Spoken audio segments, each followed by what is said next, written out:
இந்த பாலையாவது குடிங்க.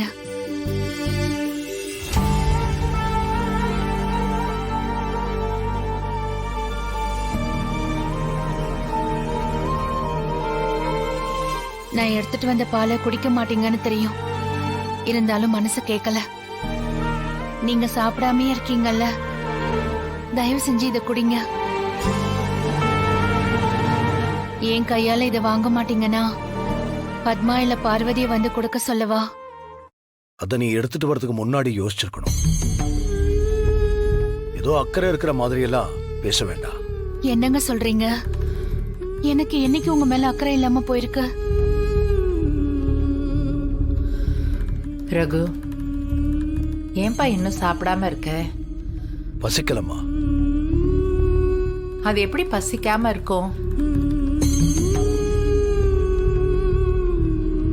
பால் கொண்டு வந்திருக்கா, அதை நீ இன்னும் சாப்பிடாம இருக்க.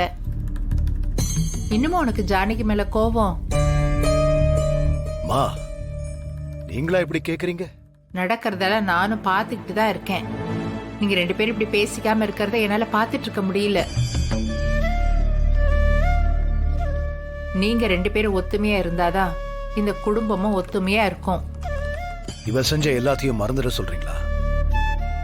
எல்லாத்துக்கும் காரணம் இவதானே. அவளுக்கு இந்த குடும்பத்தை பத்தி கவலை இல்லைல்ல?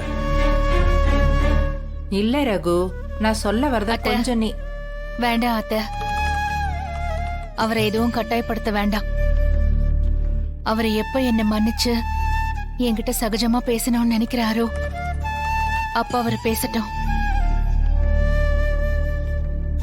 ரகு, பிரச்சனைங்க வரும் போகும்.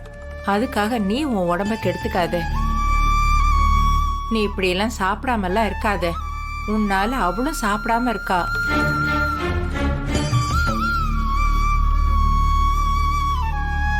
தயவு செஞ்சு 2 பேரும் வந்து சாப்பிடுங்க வாங்க.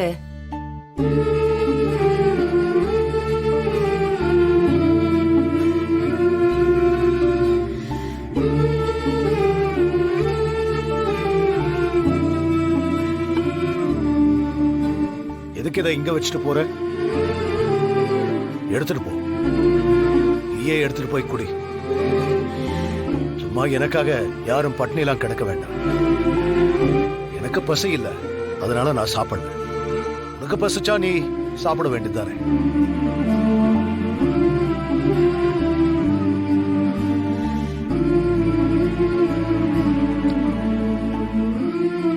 எதுக்கு ஹால்ல போய் தினம் தினம் படுத்து மத்தவங்களையும் கஷ்டப்பட்டு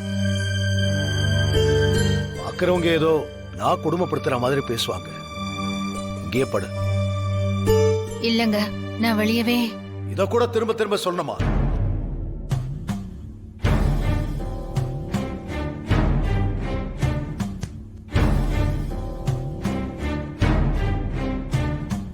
அம்மா சொன்ன மாதிரி என்னால நீ செஞ்சதையெல்லாம் மறக்க முடியுமா இல்ல மன்னிக்க முடியுமான்னு தெரியல. நீ இவ்வளவு விஷயம் செய்யறப்போலாம் நல்லதுக்கு தான் செய்யறேன்னு சொல்றேன். இதுக்கு பின்னாடி காரணம் இருக்குன்னு வேற சொல்லிருக்க. ஆனா அந்த காரணத்தை மட்டும் என்கிட்ட சொல்லவே இல்லை. அப்படி என்ன காரணம் இருக்கு?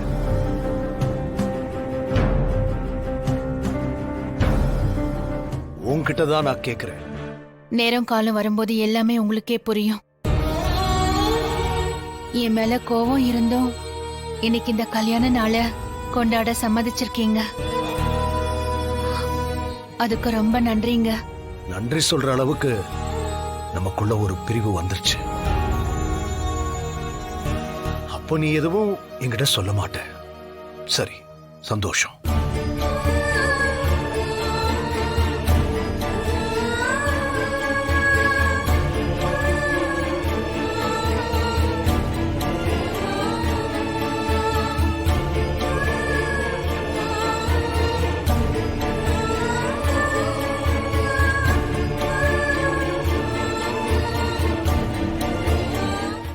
அடி போடி, ஒரு ஆம்பளை என்ன வேணாலும் கோவப்பட்டு கத்தலாம்.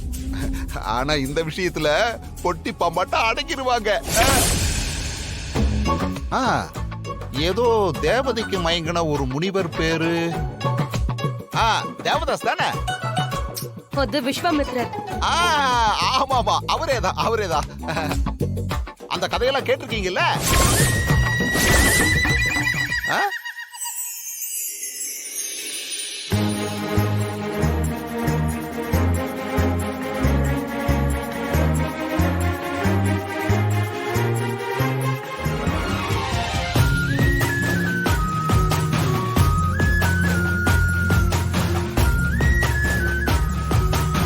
ஓஹோ, மாமா இதத்தான் சொன்னாரா? வரட்டும் சீனு, இன்னைக்கு நீ மாட்டினடா. ஏங்க, இதெல்லாம் நீங்க முடிவு பண்ணா போதாது, என் புள்ள ஒத்துக்கணும். அதெல்லாம் ஒத்துப்பான். இந்த விஷயத்துல யாரா இருந்தாலும் மாறித்தான் ஆகணும். யார் வேணா மாறலாம், ஆனா என் புள்ள மாற மாட்டான். ஆ? ஆ, ஆ, ஆ.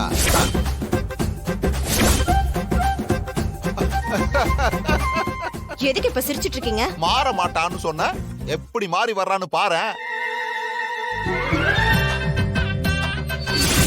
அண்ணி, என்ன இவன் புது மாப்பிள்ளைய ரெடியாகி வரான்? ஏய் மகனே, வா வா வா வா வா வா வாடா வா. ஆடடா. அப்பா, எதுக்குப்பா புது ட்ரெஸ் போட்டு வர சொன்னீங்க? எங்க போறோம்? நீதான்டா ஒரு ரூமுக்கு போக போற. ஏன் ரூம்கா? என்னப்பா சொல்றீங்க? டேய், நீ ரூமுக்கு போடா, எல்லாம் உனக்கு புரியும். ஐயோ, வாழ்த்துக்கள்ரா, வாழ்த்துக்கள். வர்ற. ஏ சீனு, என்ன பண்ணிட்டு இருக்க நீ?